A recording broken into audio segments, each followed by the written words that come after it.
નમસ્કાર મિત્રો, સ્વાગત છે તમારું આપણી આ યુટ્યુબ ચેનલમાં જેનું નામ છે ગુજરાતી જીકેની જમાવટ.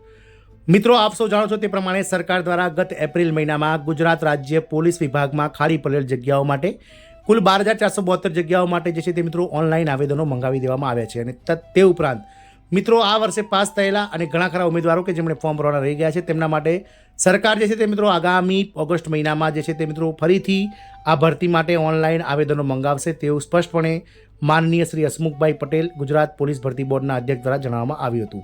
તો મિત્રો આજના વિડીયોમાં વિગતવાર વાત કરીશું કે કઈ તારીખ સુધીમાં જે છે તે પોલીસ ભરતીના જે ફોર્મ છે તે ફરીથી રીઓપન થશે, એટલે કે ફોર્મ ભરવાનું ફરીથી રીઓપન થશે. સાથે જ શું જગ્યામાં વધારો થશે કે ઘટાડો થશે તે પણ જાણીએ, અને એ પણ જાણીએ કે ગુજરાત સરકાર દ્વારા જે છે તે મિત્રો કયા કેટેગરીના જે ઉમેદવારો છે તેમને મિત્રો 10% અનામતની ગુજરાત પોલીસમાં જે છે તે ગુજરાત સરકારે તૈયારીઓ શરૂ કરી છે અને જાહેરાત કરી છે. તમામ માહિતી સાથે આજના વિડીયોમાં ઉપલબ્ધ છે, તો વિડીયોના અંત સુધી આ બન્યા રહો. અને જો ચેનલમાં નવા હોય તો મિત્રો તમે અમારી ચેનલને સબસ્ક્રાઇબ કરી બાજુમાં રહેલું બેલ આઇકોન દબાવી ઓલ નોટિફિકેશન ઓન કરો, જેથી કરીને ચેનલ પર મૂકવામાં આવતા વિવિધ ભરતીઓના નોટિફિકેશન, વિવિધ ભરતીઓના પરિણામ, સાથે જ જીકેના વિડીયો અને સરકારી કર્મચારી પેન્શનર્સ યોજનાને લગતા પરિપત્રો સરળતાથી તમને ચેનલના માધ્યમથી ઉપલબ્ધ થઈ જાય. તો ગુજરાત સરકાર પોલીસ વિભાગ દ્વારા 12,472 જગ્યાઓ માટે ગત એપ્રિલ મહિનામાં ઓનલાઈન આવેદનો મંગાવી લેવામાં આવે છે. અને સરકાર દ્વારા હવે આગામી 15 ઓગસ્ટ પછી જે છે તે મિત્રો ફરીથી આ વિન્ડો ઓપન કરવામાં આવશે, એટલે કે ફરીથી જે આવેદનો છે તે મંગાવવામાં આવશે.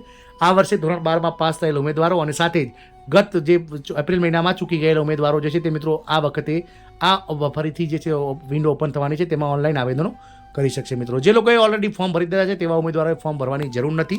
સાથે જ મિત્રો સરકાર દ્વારા જે છે તે આગામી સમયમાં જે અત્યારે હાલ હાઈકોર્ટમાં જે રીતે મિત્રો હાઈકોર્ટ દ્વારા જે સરકાર ગુજરાત પોલીસ અને સરકારનો જે રીતે મિત્રો ઉધરો લેવામાં આવી રહ્યો છે તે રીતે જોતા એવું લાગી રહ્યું છે કે આજે નવી ભરતી જે નોટિફિકેશન બહાર પડશે, ભરતીનું જે વિન્ડો ફરીથી ઓપન થશે, તેમાં આ 12,472 જગ્યાઓમાં ક્યાંક ને ક્યાંક મિત્રો સરકાર વધારો કરી અને ફરીથી આ ફોર્મ જે છે તે ભરાશે તેવું લાગી રહ્યું છે. એટલે કે જગ્યાઓ છે તેમાં વધારો થઈ શકે છે. હાલમાં 12,000 પ્લસ જે કોન્સ્ટેબલ માટે LRDs માટે જે ફોર્મ ભરાયા છે, 472 જે PSIs માટે ફોર્મ ભરાયા છે, તેમાં મિત્રો સંખ્યામાં વધારો થઈ શકે છે. અને આગામી સમયમાં જે છે તે મિત્રો આ ભરતી પ્રક્રિયાને સરકાર જે છે તે મિત્રો 18,000 જેટલા કોન્સ્ટેબલ્સ, LRDs અને કુલ 1,000 કરતાં વધારે જે છે તે PSIની જગ્યાઓ આ જે ભરતી છે તેમાં કરી શકે છે. એટલે કે હાલમાં જે જગ્યાઓ છે તેમાં મિત્રો ઓછામાં ઓછો જે છે તે મિત્રો 6,000 થી 7,000નો વધારો સરકાર દ્વારા કરવામાં આવી શકે છે. આ તમામ અટકળો વચ્ચે મિત્રો ગુજરાત રાજ્યના મુખ્યમંત્રી દ્વારા ભૂપેન્દ્રભાઈ પટેલે સોશિયલ મીડિયાના પોતાના ટ્વિટર એકાઉન્ટ્સ પર એક પોસ્ટ કરી હતી, જેમાં પોલીસ વિભાગમાં ગુજરાતમાં જે લોકો અગ્નિવીરમાં જોડાયા છે, એટલે કે ભારતના ત્રણેય જે લશ્કરો છે